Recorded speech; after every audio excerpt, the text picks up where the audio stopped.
자, 말씀 같이 보도록 하겠습니다. 함께 보실 말씀은 시편 149편 5절에서부터 이제 9절 말씀 한 절씩 교독해서 보도록 하겠습니다. 시편 149편 5절에서부터 9절 말씀입니다. 앞에 스크린에 있고요. 성경 보셔도 되고 제가 먼저 5절을 봉독해 올리겠습니다. 성도들은 영광 중에 즐거워하며 그들의 침상에서 기쁨으로 노래할지어다.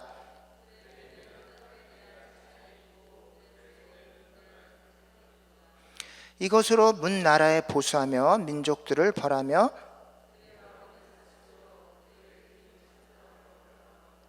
함께 읽겠습니다. 기록한 판결대로 그들에게 시행할지로다. 이런 영광은 그의 모든 성도들에게 있도다. 할렐루야. 아멘. 네, 감사합니다. 오늘은 원래 이성호 목사님이 잠시 휴가 중이라서 제가 대신 이렇게 말씀을 전하게 됐고요. 원래 이제 제가 여기 사역을 하다가 개척해 나가게 돼서 중간에 한번 인사를 드렸어야 되는데 이번 기회를 빌어서 잠깐 좀 인사를 드리고 말씀도 나누고 그런 시간 갖도록 하겠습니다. 요즘 올림픽이 계속 있는데 여러분들 어떤 중계 보시나요? 무슨 중계? 축구, 야구 중에서 어떤 중계를 보시나요? 예, 저는 배구를 보죠. 그래서 배구에서 누구를 제일 집중해서 보십니까?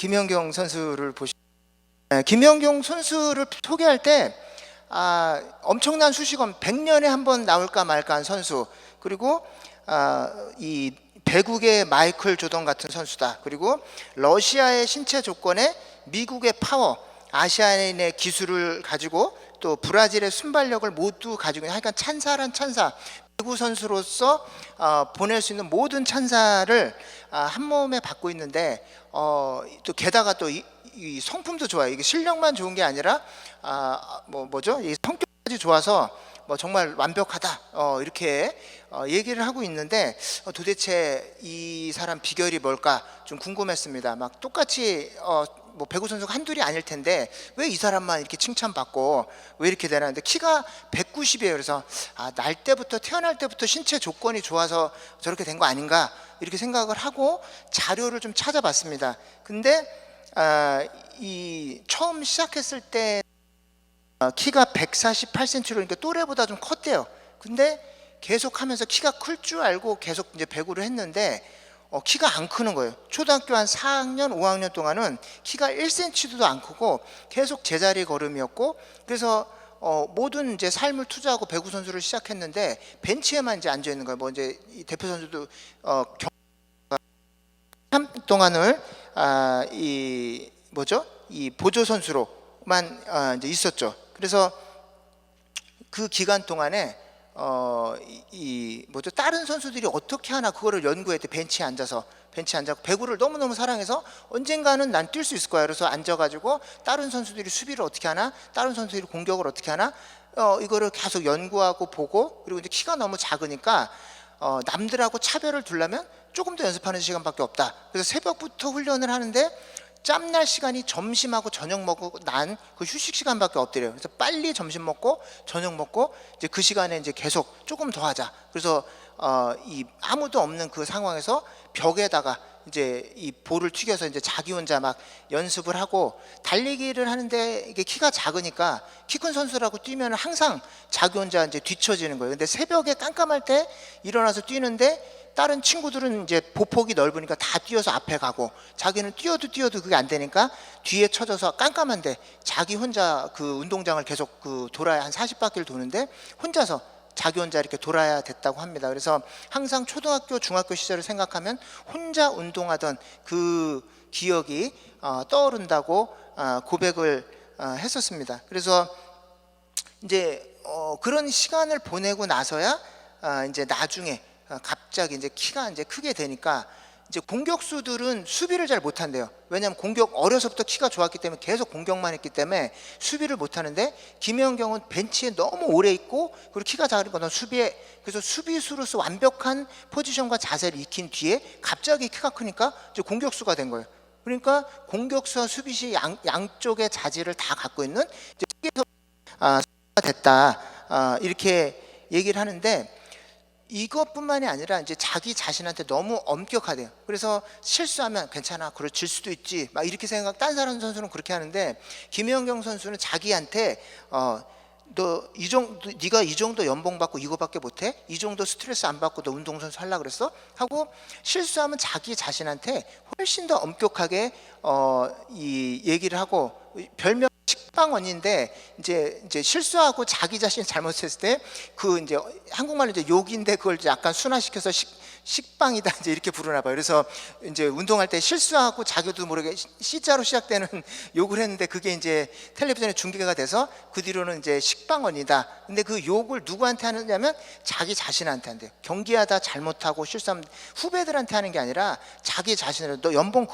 그렇게 많이 받고 그거밖에 못해? 하고 자기 자신에게 계속 이제 다그치고 이제 몰아붙이고 해서 자기 자신한테 가장 혹독하게 얘기하기 때문에 남들이 자기를 비판하는 건 애교 수준이래요. 왜냐하면 그 이전에 자기가 잘못했을 때 자기가 자기를 굉장히 혹독하게 욕하고 몰아붙여서 그 실수는 절대로 다시 하지 않도록 자기를 몰아붙인대요. 그래서 이 신문지상에서 자기를 욕하거나 비판을 하는 것도 자기가 이미 자기를 훨씬 혹독하게 그 부분에 대해서 지적을 했기 때문에 그런 욕을 들어도 크게 상처받지 않고 건강하게 지날 수가 있었다는 거죠. 그래서 항상 밝은 표정으로 후배들 챙기고 웃고, 실패해도 그렇게 너그러울 수 있는 거는 치열하게 그 이면에서 보이지 않는 이제 자기와의 싸움, 또 자기를 다스리고 이렇게 하는 이제 보이지 않는 시간들이 있었다는 거죠. 근데 오늘 성경에서도 그런 비결이 나옵니다. 여러분들이 다 신앙생활하는데 어떤 사람은 계속 하나님을 찬양하고 하나님께 나가고 이러는데 어떤 사람은 안 믿는 사람하고 똑같이 어려움이나 이런 문제가 다가오면 불평하고 불만하고 또 낙담하고 또 이렇게 침체에 빠지고 이렇게 하는데, 그럼 도대체 똑같은 크리스찬이고 예수 믿는데 어떤 사람은 왜 계속 하나님 찬양하고 달려가고 어떤 사람은 문제만 생기면 불평하고 원망하고 쓰러지느냐? 차이가 있다는 거죠. 근데 계속해서 하나님을 찬양할 수 있는 비결이 오늘 시편에 나옵니다. 오늘 이 시편은 이제 총 이제 5권으로 나눠지는데, 이제 시편은 이제 성도들의 인생하고 비슷해요. 그래서 뒤로 갈수록 처음에는 하나님 원망하고 불평하고 마지막에 찬양하고 막 이렇게 하다가 뒤로 갈수록 불평과 원망이 없어져요. 그리고 마지막 이 시편 146편부터 150편까지는 찬양만 나옵니다. 할렐루야 송이라고 해서 계속 찬양만 나오는데 그 찬양만 하면서 살아가는 비결이 오늘 149편에 나옵니다. 그 비결이 뭐냐? 오늘 제가 본문을 한번 읽어보요. 한 장만 넘겨주시겠습니다. 나오나요? 예. 자, 이게 오늘이 제가 주로 다루고 싶은 이 본문인데, 성도들은, 제가 읽겠습니다. 성도들은 영광 중에 즐거워하며 그들의 침상에서 기쁨으로 노래할지다. 6절이 중요한데요. 그들의 입에는 하나님에 대한 찬양이 있고 그들의 손에는 두 날 가진 칼이 있도다, 이렇게 되어 있습니다. 입에 찬양이 있으면 손에는 악기가 있어야죠. 만약 입에 저주를 하고 있으면 손에는 칼이 들려있나 이렇게 있어야 돼, 맞는데 입에는 찬양을 하는데 손에는 칼이 들려있대요. 그럼 이게 뭐 밸런스가 안 맞는 거 아닌가, 우리가 뭔가 실수가 아닌가 이렇게 생각할 수가 있지만, 오늘 이 계속 우리가 찬양할 수 있는 비밀이 6절에 나옵니다. 계속 입에서 찬양이 끊이지 않는 성도들의 손에는 칼날이 있어요. 무슨 칼날이냐? 세상을 향한 복수나 원망의 칼날이 아니라 그 칼을 가지고 내 안에 있는 죄와 싸우고, 그 칼을 가지고 이 마귀의 유혹과 계속해서 싸우는 사람만이 하나님을 찬양할 수 있는 찬양이 그 입에 살아있는 거예요. 그래서 어떤 이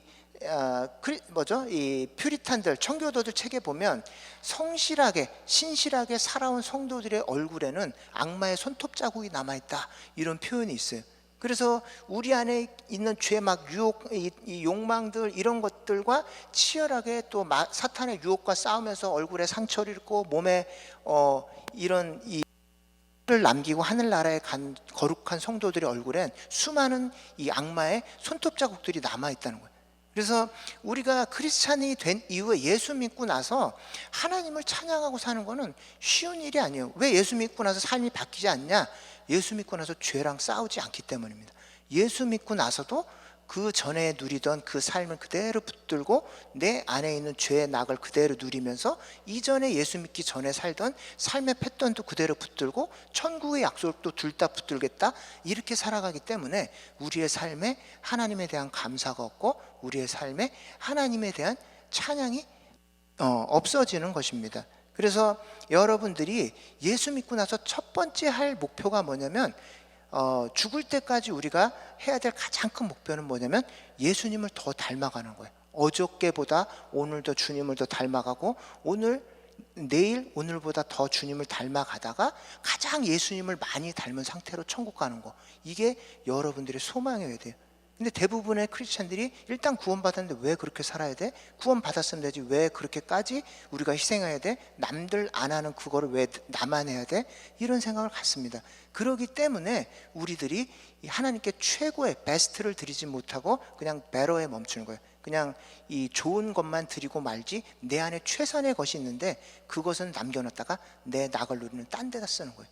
그래서 다 쓰다 남은 시간, 쓰고 남은 에너지, 쓰고 남은 정열을 가지고 주님 앞에 나오기 때문에 하나님 앞에 찬양할 수가 없게 된다라는 것입니다. 그거를 오늘 이 시편 이 149편 6절에서 우리에게 지적하고 있다는 것입니다. 저도 이제 최근에 이제 개척을 해서 이제 써리 쪽에다 이제 개척을 해서 이제 사역을 하고 있는데, 지금 딱 이제 한 6개월?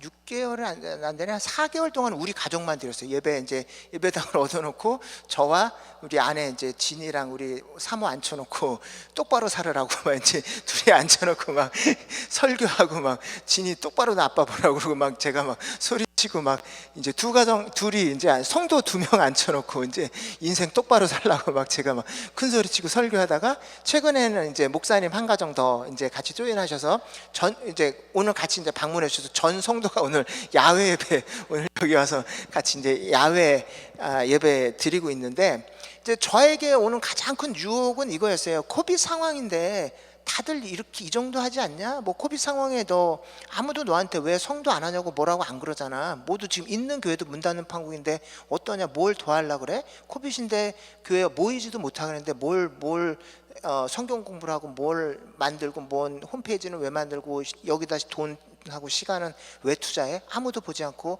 이 코비드이 얼마나 갈지 모르는데 뭐하러 그렇게 에너지를 써? 라고 유혹하는 거예요. 근데 이게 시대가 주는 우리의 유혹이에요. 남들 다 그렇게 살지 않은데 뭐하러 그렇게 해? 그 정도 해도 괜찮아. 주일날 예배 나와주는 것만 해도 괜찮아. 이게 이민교회 다 그 정도에 큰 기대하지 마.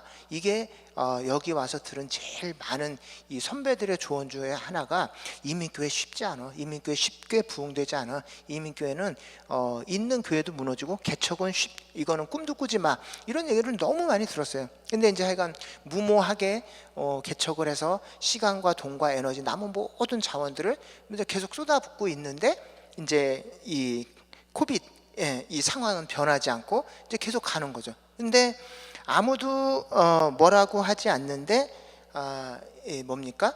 이 사단이 이제 여러분들에게도 똑같이 그러지 않습니까? 이 코비드 상황인데 뭐하러 그렇게까지 하냐? 이 코비드 상황인데 이게 얼마나 갈지, 또 이상 기후로 막 이렇게 막 이 기후도 이상해지고 뭐 점점 한다 그러고, 이게 이 환경적으로 우리가 뭔가에 집중하기 힘들게 만드는 이런 상황 아닙니까? 경제적으로도 계속 불투명해지고, 미래에 무슨 계획을 세워야 되나? 이거를 상황이 어떻게 바뀔지 아무런 계획을 세울 수가 없는데, 사단이 여러분들에게 이 상황에서 노리는 가장 큰 목표가 뭘까요? 여러분들의 건강, 여러분들의 재산, 여러분들의 어떤 이 경력, 뭘까요? 뭐를 가장 노릴까요? 여러분들이 사단이라면 이 상황 속에서 뭘 해야 가장 여러분에게 데미지를 입힐까요?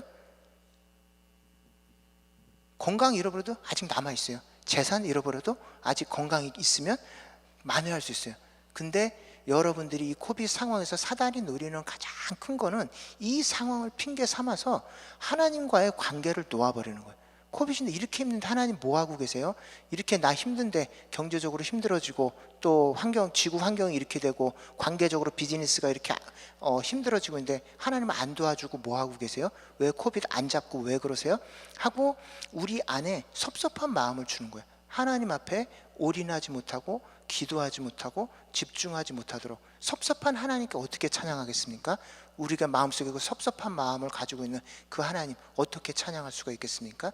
이게 사단이 노리는 가장 최고의 목표예요. 이 기간 동안에 여러분들이 하나님과의 누릴 수 있는 최고의 관계, 거기서 얻을 수 있는 그런 풍성함, 이걸 뺏어가는 게 사단의 목표예요. 사단은 여러분들의 구원을 뺏어갈 수는 없어요. 근데 여러분들에게 하나님과의 관계를 깨뜨려서 불신자처럼 말하고 불신자처럼 생각하고 불신자처럼 행동하다가 빈손 쥐고 하나님 앞에 가게 만드는 거, 이게 사단의 가장 궁극적인 목표입니다. 여러분들이 코비 왔다 그래서 끝나지 않습니다. 하나님께서 다 컨트롤하고 계시는데, 여러분들 기도할 때 코비드 없어지게 도와주세요라고 기도하지 않습니까? 근데 코비드이 끝난 이후에 어떻게 할 것인지 준비하고 계십니까? 이 성경에 보면 갈렙이 나옵니다. 갈렙이 이 85세가 돼서 이 가나안 땅을 이 정복하러 갈 때, 저는 아직도 몸이 튼튼합니다. 가서 저 헤브론 산지 저 주세요. 이렇게 얘기를 하는데, 그때 하나님께 초능력 받은 게 아니에요. 40년 동안 광야에서 아무것도 보이지 않을 때 하나님께서 저 땅을 주신다고 그랬으니까 저건 내 거야, 준비하고 있을 거야 하면서 40년 동안 아무것도 보이지 않는 상태에서 몸을 계속 준비하고 전쟁을 준비하고, 하나님이 내게 그 땅을 주실 때 저건 내 거야, 내가 가서 할 거야 생각을 가지고 그 광야 40년 동안 내 몸 관리를 계속 했기 때문에 85세가 됐을 때도 아무도 안 올라가려는 저 산지를 하나님 저거 저 주세요, 저 주신다고 했기 때문에 저기는 제가 가겠습니다 라고 했다라는 것이죠. 그래서 이 여러분들이 코비드 상황에서 제일 큰 이슈는 뭐냐면 하나님의 소망을 기대하지 못하고, 또 하나님 앞에서 이 어떤 약속을 기대하지 못하게 만들어 버린다라는 것입니다.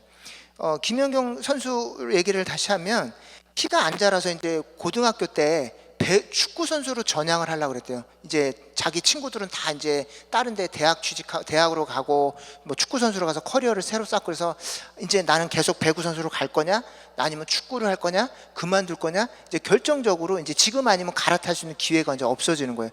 그래서 이제 더 이상 어떻게 될지 모르면서 감독님 나 이제 결정해야 되는데 제 키가 더 클 것 같습니까, 아닐 것 같습니까 그랬더니, 감독님 얘기가, 야 내가 너 하는 걸 봐왔는데 너는 이 계속 붙들고 있으면 배구를 못하더라도 뭐가 돼도 될 거니까 염려하지 말고 이 길 가던 길 계속 가. 기다리고 있으면 키는 클 거야. 그리고 계속 믿어주고 밀어줬대. 그래서 김영현이 그때 포기할까 하다가 이제 선택한 게 뭐냐면, 배구공을 끼고 24시간 살자. 그래갖고 오히려 이 배구공이 막 무섭고 막 이래서 잘 수비도 못하고 그랬는데, 잘 때도 배구공 끼고 자고, 밥 먹을 때도 끼고, 그리고 걸어갈 때도 배구공 끼고, 아예 잘 때도 아예 껴안고 나는 배구 선수로 남은 일생을 마칠 거야 라면서 그 기간을, 그 갈등의 기간을 그렇게 보냈답니다. 그래서 그 뒤로 이제 또 성적이 또 오르고, 이 배구에 대한 자기 사랑을 잃어버릴까봐 가장 미래가 보이지 않는 순간에 가장 가까이 배구공을 껴안고 살았대요. 그래서 여러분들이 지금 가장 앞이 안 보이는 이 순간이 가장 하나님께 집중해야 될 순간이에요. 그래야 미래가 보이는 거죠. 지금 여러분들이 관계를 잃어버리면 하나님께서 코빗을 없애주시고 뭔가 본격적으로 여러분들이 본인의 일을 해야 될 때 영적인 저력이 없어요. 왜냐하면 이 긴 기간을 하나님 없이 여러분들이 지나왔기 때문에 정말로 발휘할 때 힘이 없는 거예요. 사단이 노리는 바도 바로 그 부분입니다. 여러분들이 지금 건강을 잃고 경제를 잃고 이게 문제가 아니라, 지금 여러분들하고 그 관계를 끊어놓으면 하나님이 본격적으로 여러분들에게 뭔가 열매를 기대하시고 앞길을 열어주실 때 달려갈 힘이 없게 되는 거예요. 그래서 여러분들이 지금이야말로 하나님과 가장 가까이서 하나님께 가장 간절히 매달려서 하나님이 주시는 그 위로를 바라보면서 지나가야 될 결정적인 순간이다라는 것입니다. 그래서 성경에 보면 이 하나님께서 이 심지가 견고한 자를 이 평강의 평강으로 지키신다고 약속해 주십니다. 그래서 이 이사야서에 보면 자, 심지가 견고한 자를 하나님이 평강하고 평강하도록 지키시라니 이렇게 되는데, 영어 성경으로는 이 하나님께서 완벽한 평안, perfect peace로 마음을 지켜주시겠다고 우리에게 약속하십니다. 그래서 여러분들이 하나님을 믿고 가실 때 어떤 상황에서도 이런 마음의 평안이 끊이지 않는 이제 그런 상황이 이어지고 있다라는 것입니다. 그리고 두 번째로는 여러분들이 이렇게 죄와 싸울 때 이것으로 문 나라에 보수하며 민족들을 벌하며 그들의 왕들은 사슬로 그들의 귀인들은 철고랑으로 결박하고 이렇게 되어 있습니다. 여러분들이 크리스찬으로 살아갈 때 세상에게 복수를 하는데, 이제 이 자기 마음대로 살아가고 자기 소견에 옳은 대로 살아가는 사람에게 복수하는 방법은 뭐냐면 리얼 크리스찬으로 살아가는 거예요. 나는 내 마음대로 살 거야, 이때는 지금 힘든데 왜 그렇게 살아야 돼 하는 그 사람들에게 진짜 크리스찬은 어떻게 살아가는지를 보여주는 게 그 사람들에게 이 복수하는 방법이에요. 지난주에 제가 책을 한 권 봤는데 이 폴 알렉산더라는 사람이 쓴 책인데 개를 위한 3분입니다. 3 Minutes for Dog인데, 사람이 어렸을 때 7살에 소아마비에 걸린 거예요. 그래서 그때 소아마비는 우리가 알기 그냥 다리만 마비되는 게 아니라 보통 걸리면 전신이 다 마비가 된대요. 그래서 7살에 소아마비가 걸려서 이제 숨을 잘 못 쉬니까 철제, 그 원통으로 만들어진 철제로 만들어진 그 숨을 쉬게 만들어주는 장치에 들어가서 이제 남은 일생을 거기서 이제 지내게 되는데, 그분이 이제 그 책에 보니까 뭐 땡스가 이게 여러 차례 나와서 이런 상황에서 하나님께 감사할 일이 뭐가 있나 이렇게 생각했는데, 그 이제 챕터를 가서 보니까 이 원통 속에 들어가면 그때 당시에는 그런 애들이 너무 많고 간호사들은 적고 그러니까 너도나도 소리를 계속 쳐서 큰 소리를 친 애들한테 먼저 가는 거예요. 그래서 숨이 막 이제 그 장치가 이상하게 생겨서 숨이 잘 안 쉬어지면 막 죽을 것 같잖아요. 그러면 이제 막 소리치는 거 도와달라고. 근데 그 소리도 너도 나도 여러 명이 치니까 더 크게 소리를 치는 애들한테 먼저 가는 거예요. 그래서 그 친구도 이제 죽을 것 같으니까 막 소리치다가 간호사가 와서 자기를 구해주면 다시 숨을 쉬게 해주신 하나님 감사합니다. 그 7살짜리 소년이 그 원통 속에 들어가 가지고 이렇게 만드신 하나님을 원망하는 게 아니라 그 속에 들어가서 죽을 것 같은 상황이 왔는데 하나님 다시 저 숨 쉬게 해주셔서 고맙습니다 라고 고백을 하고, 또 집에 가가지고 이제 애완견을 설명한 거예요. 이 책 제목이 개를 위한 3분인데 자기에게 이 막서라는 애완견을 이제 누가 선물해 줬는데, 개랑 나 3분만 산책했으면 좋겠다, 3분만 이 산책하면 정말 감사하겠다, 이렇게 해서 이 원통 밖에 나와서 숨 쉬는 훈련을 해요. 근데 그게 너무 고통스럽대요. 그 숨을 이제 걸음마 단계부터 원통 그 기계에 의지하지 않고 뒤에 숨 쉬는 법을 새로 배우는 거라서 입을 막고 말하는 방독면 같은 걸 쓰고 막 이렇게 조금 이렇게 숨 쉬는 그런 훈련을 하는데 너무너무 고통스럽대. 그 7살 아이가 그 자기 애완견하고 3분간 산책하기 위해서 그 훈련을 계속 하는데, 하나님 감사합니다, 제가 3분 숨 쉬게 돼서 우리 강아지하고 내가 3분 산책할 수 있게 해주셔서 하나님 이거 감사합니다 라고 이제 그런 고백들이 나와요. 그래서 결국은 그럼 이렇게 세상을 어떻게 이렇게 살아가나. 근데 그렇게 해서 이 사람이 어떻게 됐냐면 나중에 텍사스 대학에 법률학을 전공하고 이 변호사까지 됐어요. 그 원통 속에서 공부를 해갖고 입으로 스틱을 물고 이 키보드 자판을 두들겨서 리포트를 쓰고 전화로 공부를 하고, 그리고 이 시험을 볼 때는 구술 테스트 말로 시험을 보고 이렇게 해갖고 텍사스 대학에 가서 이 법률을 전공하고 변호사로서 활동을 했는데, 이 고객들이 찾아와 가지고 이 사람 이제 처음에는 이제 보통 정상인인 줄 알고 막 상담을 하다가 그럼 제가 계약 체결하러 갈게요 하고 그 사람을 만나면 100% 계약을 다 체결한대요. 왜냐하면 첫 번째는 이런 상황에서 공부하고 변호사가 될 정도 집념이면 어떤 사건을 맡겨도 이 사람 끝까지 갈 수 있을 것 같다라는 첫 번째 믿음이 있었고, 두 번째는 자기가 굉장히 힘든 법정 사건의 소송에 휘말려서 왔는데 내 힘든 상황보다 이 원통 속에 들어가 있는 이 사람의 상황이 훨씬 더 심각한 거예요. 근데 이런 사람도 계속 공부하고 활동해서 변호사로 생활하는데 내가 이 법정 소송에서 포기하면 안 되지. 이렇게 해갖고 그 사람 때문에 너무너무 큰 힘을 얻고, 그리고 소송을 계속해서 승리하고 맡기고. 그래서 지금 이 현재 나이가 78세, 76세 정도 돼서 지금 한 5년간을 그 원통 속에서 생활을 하는데, 계속 그 글에 보면 나에게 하나님을 믿는 엄마 아빠 주신 거 감사하고, 나를 꾸준히 돌봐주시는 그 의사 선생님 주신 걸 감사하고, 그리고 내가 목을 계속 움직일 수 있어서 이 목을 갖고 이 버튼을 눌러서 리포트를 쓰고 자판을 두들기고 대화할 수 있게 해주신 걸 감사합니다. 이게 그 사람의 감사의 제목이었어요. 그래서 여러분들이 다 잃은 것 같고, 코빗해서 우리가 자유를 다 뺏길 것 같고 죽을 것 같지만, 훨씬 더 죽을 것 같은 삶을 사는 많은 사람들이, 보이지 않는 많은 사람들이 있는데, 그 사람들은 감사로 하루하루를 살아간다라는 것입니다. 그래서 저도 이 개척하고 또 여러 가지 또 이건 뭔가 코빗인데 얼마나 더 갈 수 있을까, 우리가 또 얼마나 또 이 일을 할 수 있을까, 힘들 때마다 저보다 정말 더 극한해서 감사하면서 살아가는 사람들을 볼 때 정말 제가 이 삶을 다시 한번 돌아보고 또 회개하게 되는 그런 일들을 많이 경험을 했었습니다. 그래서 우리가 세상을 살아갈 때 너도 나도 다 지금 실망하고 너도 나도 포기하고 살아가잖아요. 근데 그 포기하는 사람들의 사이에서 우리가 크리스찬으로서 찬양을 입에서 잃지 않고 살아가는 그 모습을 볼 때 그 사람들에게 얼마나 도전이 되고 될지 모르겠습니다.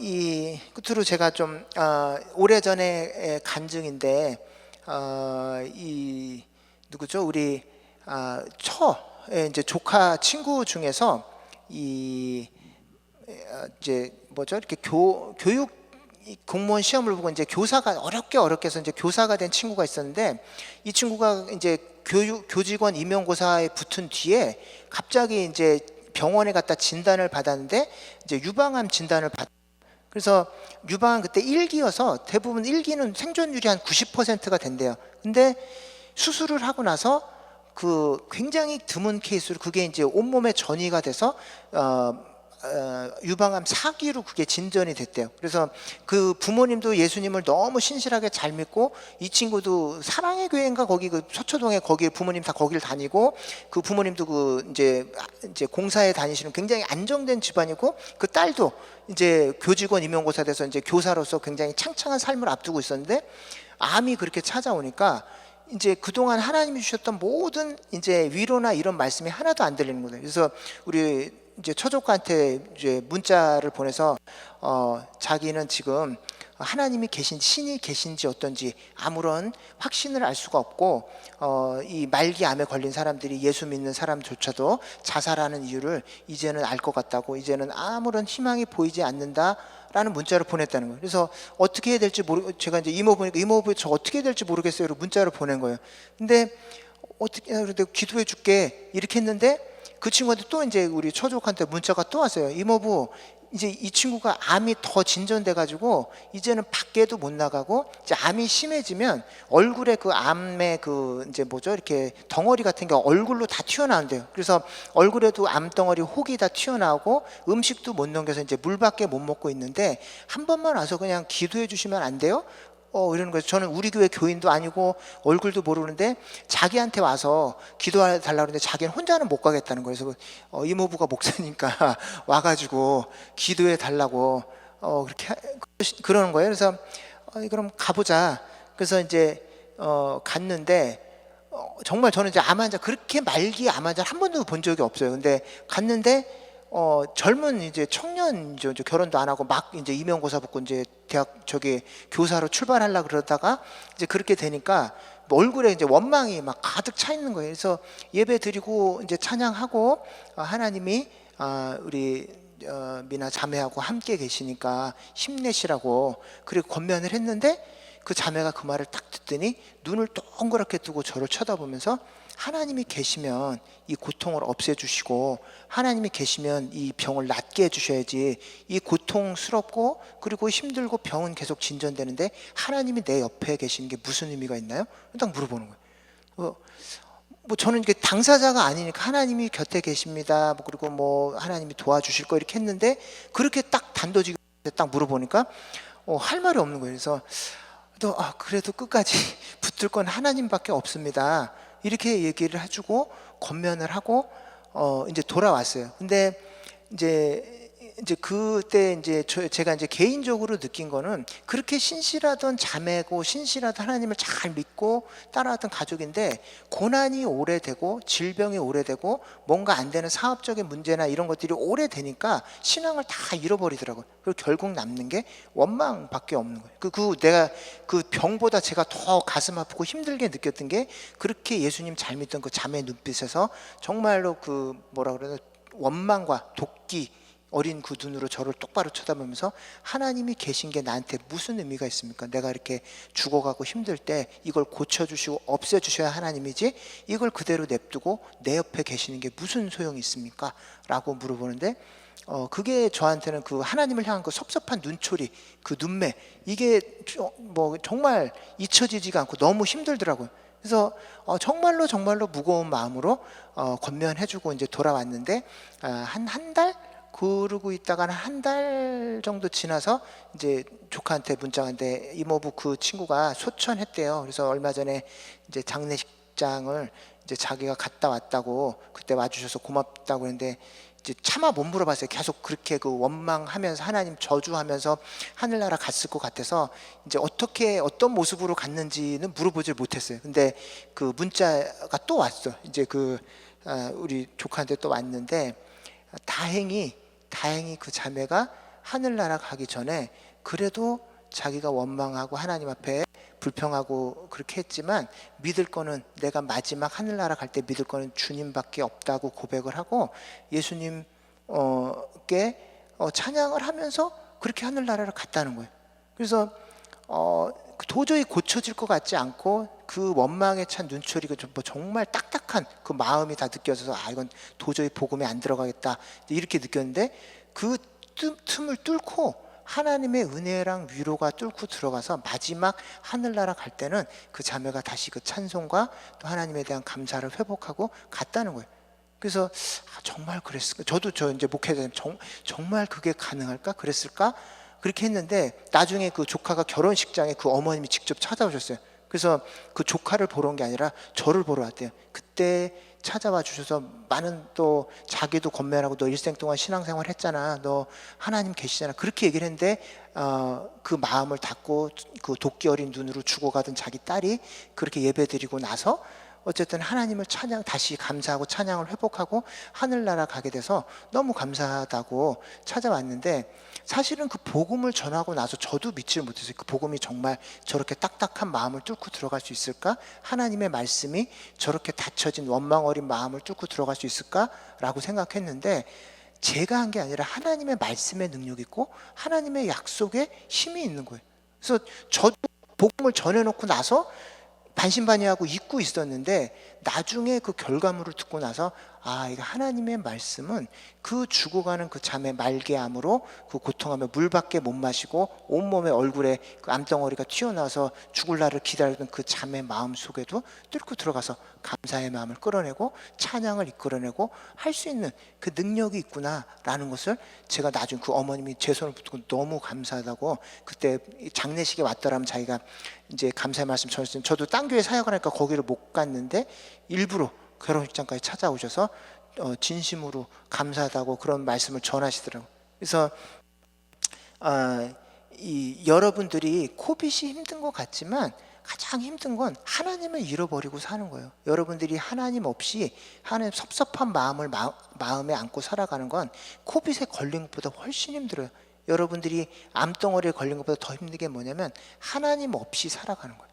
그래서 예전에는 하나님 앞에 무릎 꿇고 또 예배당에 나오고 하면 하나님이 깊이 만나주시고 또 눈에 기도할 때 눈물도 있고 말씀을 읽을 때 위로도 주시고 또 우리 마음속에 알지 못하던 하나님의 여러 방편으로 힘들 때 걱정하지만 내가 네 옆에 있어줄게, 하나님이 이런 음성을 우리에게 들려주시고 하지 않았습니까? 근데 우리들이 이 코비드 때문에 상황이 막히고 여러 가지 길이 안 보이고 하면서 우리들이 가졌던 자원들을 많이 잃어버렸어요. 그래서 저를 포함해서 오늘 예배에 참석하신 모든 여러분들이 한 손에는 칼을 들고 우리 안에 있는 죄, 그 정도 하면 되잖아, 여기까지만 하자, 코비드 상황인데 뭘 더 하려고 그래 하는 이 세상의 목소리와 싸우고 또 우리 안에 있는 요 정도까지만 하자라고 우리를 설득하고 또 우리를 압박해오는 여러 상황들과 싸울 때에 하나님께서 우리 안에 다시 잃어버렸던 찬양을 주시고 우리 안에 잃어버렸던 감사를 회복시켜 주시고 또 이 세상 사람들이 이 소망 없는 세상에서 우리를 볼 때에 다시금 소망을 얻게 되는 빛의 통로로 살게 되시기를 예수님의 이름으로 축원드립니다. 아멘. 기도하겠습니다.